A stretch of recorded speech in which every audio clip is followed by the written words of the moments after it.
passation de charges et une remise de désir sont priés de prendre toutes les charges. Monsieur le directeur de cabinet de son Excellence, Monsieur le Président du FASO, chef de l'État, chers collaborateurs, chères collaboratrices, distingués invités, mesdames et messieurs. Au moment où je quitte la charge ministérielle, comment ne pas rendre grâce au Tout-Puissant pour toutes ces choses si merveilleuses dont il m'a comblé.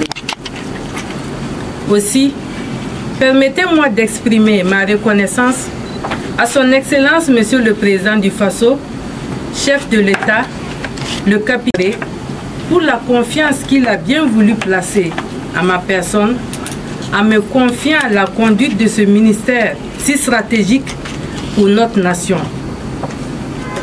Ce fut pour moi un immense honneur et un privilège de servir notre pays dans une mission aussi noble et exigeante. À mes débuts à la tête du ministère en charge de l'action humanitaire et de la solidarité nationale, issu de la fusion de 2 ministères et d'un cabinet rattaché à la présidence, le défi était immense. Nous héritions de 3 structures distinctes avec leurs spécificités, leurs forces et leurs attentes. Grâce à l'engagement de mes collaborateurs et de l'ensemble des équipes, nous avons su conjuguer nos efforts pour bâtir une organisation cohérente capable de répondre aux défis pressants de notre temps.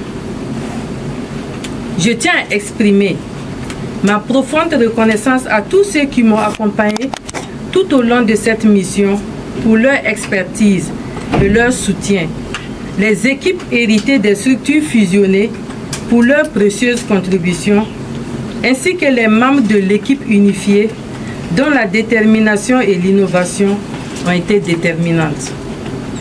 Grâce à vos efforts, nous avons obtenu des avancées significatives dans les domaines de la solidarité nationale, de l'action humanitaire, de la réconciliation nationale, ainsi que la prise en charge des questions liées au genre, à l'enfance et à la famille.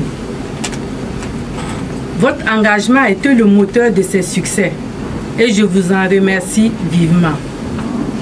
Ces résultats, bien qu'encourageants, doivent être vus comme des jalons dans un parcours encore long. Les attentes des cibles de notre ministère restent immenses et les défis à relever sont multiples, à savoir, premièrement, consolider et poursuivre la réinstallation des personnes déplacées internes, avec la base symbolique de plus d'1 million de retours atteints grâce aux efforts de vous tous. Deuxièmement, promouvoir des activités génératrices de revenus pour réduire la dépendance à l'aide de toutes les couches vulnérables de notre pays. Je tiens également à adresser mes remerciements à l'ensemble des acteurs nationaux et internationaux, publics comme privés, pour leur accompagnement précieux. Sachez que votre appui a été indispensable pour traduire nos ambitions en actions concrètes. J'ai une pensée particulière à nos forces de défense et de sécurité pour leur soutien inestimable auprès des acteurs dans le cadre de nos différentes interventions sur le terrain. Je vous encourage également à lui offrir un accompagnement constructif dans un esprit d'unité et d'engagement individuel et collectif. Je ne saurais terminer sans adresser mes sincères remerciements à l'équipe gouvernementale avec laquelle j'ai eu le privilège de collaborer dans une dynamique alliant professionnalisme et convivialité depuis octobre 2022. Tout particulièrement, je tiens à exprimer ma considération à son Excellence, Monsieur le Premier ministre Kélem de Tambela, dont le soutien et les conseils ont été essentiels à l'accomplissement de nos missions. Pour ma part, je demeure disponible pour apporter ma contribution, si besoin en était, à la nouvelle ministre entrante. Commandant, je suis disponible. Merci. Et je continuerai à servir notre pays là où le devoir m'appellera.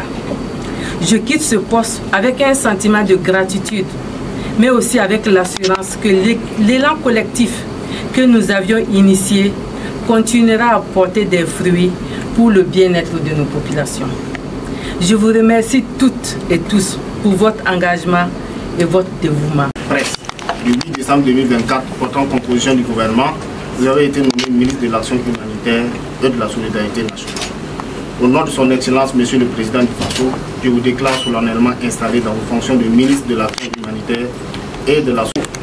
Je voudrais m'incliner respectueusement sur la mémoire de nos compatriotes qui ont perdu la vie pour la défense de la reconquête de notre territoire national face aux forces du mal.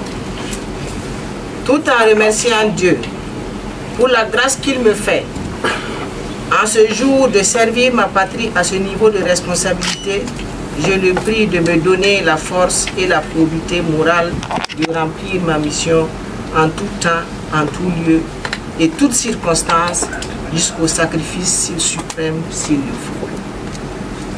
Aussi voudrais-je exprimer ma profonde gratitude au président du Faso, son Excellence le capitaine Ibrahim Traoré, et au Premier ministre, chef du gouvernement, son Excellence Rintalba Jean-Emmanuel Ouédraogo, pour la confiance placée à ma modeste personne pour assumer les charges du ministre de l'Action humanitaire et de la Solidarité nationale, dans mes parents, amis et connaissances pour leur soutien inconditionnel. Ma gratitude va enfin aux forces armées nationales, à mes encadreurs et chefs. Honorable assistance, c'est avec un profond sens des responsabilités que je me tiens devant vous ce soir à l'occasion de ma prise de fonction en tant que ministre de l'Action humanitaire et de la Solidarité nationale du Burkina Faso. L'émotion qui m'anime est d'autant plus forte que mon ascension à ce poste survient dans un contexte sécuritaire et humanitaire difficile, marqué par la guerre contre le terrorisme qui nous est imposée depuis 2015 et qui ne cesse de faire des victimes innocentes, de causer beaucoup de souffrance à nos populations, enfin de les priver d'une bonne partie des services sociaux de base. Le Burkina Faso, fort de sa richesse culturelle, de son esprit légendaire de solidarité, de compassion et d'inclusion, est éprouvé au plus profond de son âme. En effet, notre résilience collective est mise à l'épreuve par la crise humanitaire, avec pour corollaire le déplacement de milliers de personnes qui, violemment arrachées à leur environnement, se retrouvent privées de distance.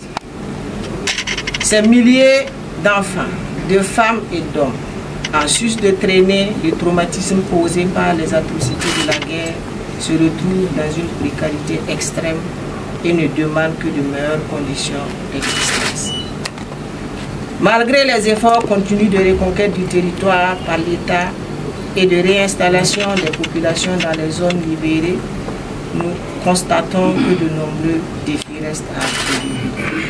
C'est pourquoi, conformément à la vision des plus hautes autorités, nous travaillerons à mieux répondre aux besoins de toutes ces personnes impactées par les effets de cette guerre, d'améliorer les conditions de vie de tous nos concitoyens en situation de vulnérabilité et de réduire les inégalités sociales. Notre conviction est faite que l'inclusion est la clé du succès de notre mission. C'est pourquoi, et afin que nul ne soit laissé pour compte, nous travaillerons pour le bien-être social de tous les Burkinabés, tout en maintenant un lien plus étroit avec les groupes marginalisés, les femmes, les enfants et les personnes en situation de handicap. La réponse à la crise humanitaire a été inscrite à la deuxième place parmi les missions assignées par la charte à la transition, juste après la reconquête du territoire national. À ce titre, l'action humanitaire est un instrument essentiel à la fin de cette guerre et devra être mieux couplé aux opérations de reconquête du territoire national afin de mieux consolider les acquis militaires et permettre un retour à la vie normale dans les localités reconquises. C'est l'occasion ici de remercier l'ensemble des acteurs humanitaires. En 2023, tous nos vœux de succès l'accompagnent. À présent, mesdames, messieurs, nous allons joindre.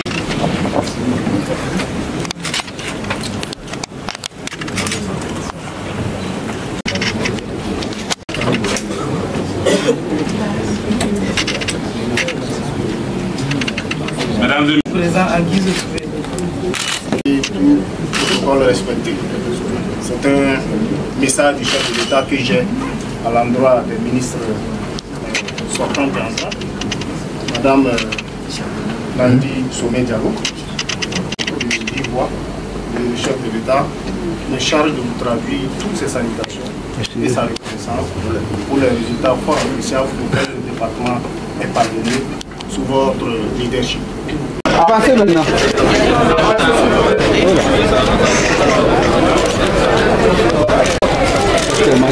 Voilà.